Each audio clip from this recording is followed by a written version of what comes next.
মানুষ যখন অপরাধ করে তখন ডাইনে বামে আগে পিছনে সব দিকেই তাকায়, শুধু উপরের দিকটাই দেখতে ভুলে যায়। দানে কখনো ধন কমে না, ক্ষমায় কখনো ক্ষমতা কমে না। চিন্তা, লীন আর প্রেম কেউ করতে চায় না, হয়ে যায়। কান্না পেলে কেঁদে নিও। জানোই তো, বৃষ্টির পর আকাশ সুন্দর হয়ে যায়। ছেলে মেয়েদেরকে কিছু দিন আর না দিন, তার পছন্দের জীবনসাথী তাকে অবশ্যই দিন। কারণ প্রচুর ধনসম্পত্তি ছাড়া জীবন কাটানো যায়, কিন্তু জীবনসাথী ভালো না হলে ছেলে মেয়েদের জীবন নরকে পরিণত হয়। ভালো কিছু করলেও মানুষ খুদ ধরবেই, তাই মানুষের কথায় পাত্তা দিতে নেই। অভিনয় আর রং বদলানোর ব্যাপারে মানুষ অতুলনীয়। গিরগিটিও লজ্জা পায় মানুষের রং বদলানো দেখে। 4 রকমের মানুষ থেকে দূরে থাকা উচিত। 1. যে তোমাকে মিথ্যা বলে। 2. যে তোমাকে অসম্মান করে। 3. যে তোমাকে ব্যবহার করে। 4. যে তোমাকে ছোট করে। কিছু মানুষকে দেখি জীবনে হাজারো প্রবলেম, ব্যথাবেদনা, অপূর্ণতায় দিন পার করছে, তবুও কি স্নিগ্ধ সুন্দর প্রাণবন্ত হাসি।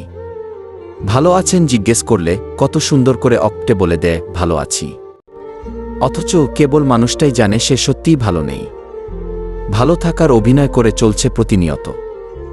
হাত ধরলে সারা জীবনের জন্যই ধরো প্রিয়। রাস্তা পার হবার জন্য তো অপরিচিত মানুষগুলোও নিজেদের হাত বাড়িয়ে দেয়। তুমিও যদি সেই তাদেরই মতো খানিক বাদে হাত ছেড়ে দাও প্রয়োজন শেষে, তবে প্রিয় আর অপ্রিয়দের মধ্যে তফাৎ রইল কই বলো? যদি বলি কাউকে ভালোবাসি কিন্তু সে বুঝেও আমায় কষ্ট দেয়, তখন কি করব?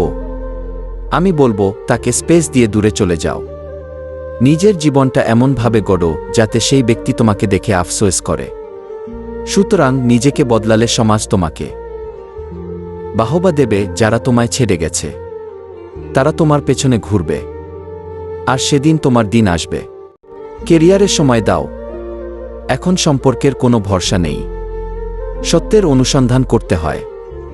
গুজব তো বাড়িতে বসে থাকলে ও ঠিক সবার কাছে পৌঁছে যায়। মানুষের চোখে রব হওয়ার চেষ্টা না করে, রবের চোখে মানুষ হওয়ার চেষ্টা করুন। আপনি শুধুমাত্র একজন ব্যক্তির উপর সম্পূর্ণ ভরসা করে দেখুন, সেই ব্যক্তিটি আপনাকে কারো উপর ভরসা না করার চরম শিক্ষাটি আপনাকে দিয়ে দেবে।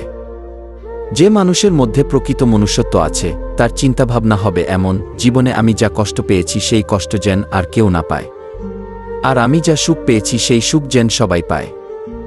যে ব্যবহার তুমি অন্যের কাছে আশা করো না, সেই ব্যবহার তোমার অন্যের সাথে করা উচিত না। সমাজ প্রতিভার প্রশংসা কম করে, ব্যর্থতার সমালোচনা বেশি করে। সবাই বলে মেয়েরা হলো এক বাড়ির অতিথি আর এক বাড়ির পরের সম্পত্তি, কিন্তু আমার মনে হয় মেয়েরা হলো এক বাড়ির রাজকুমারী আর এক বাড়ির লক্ষ্মী।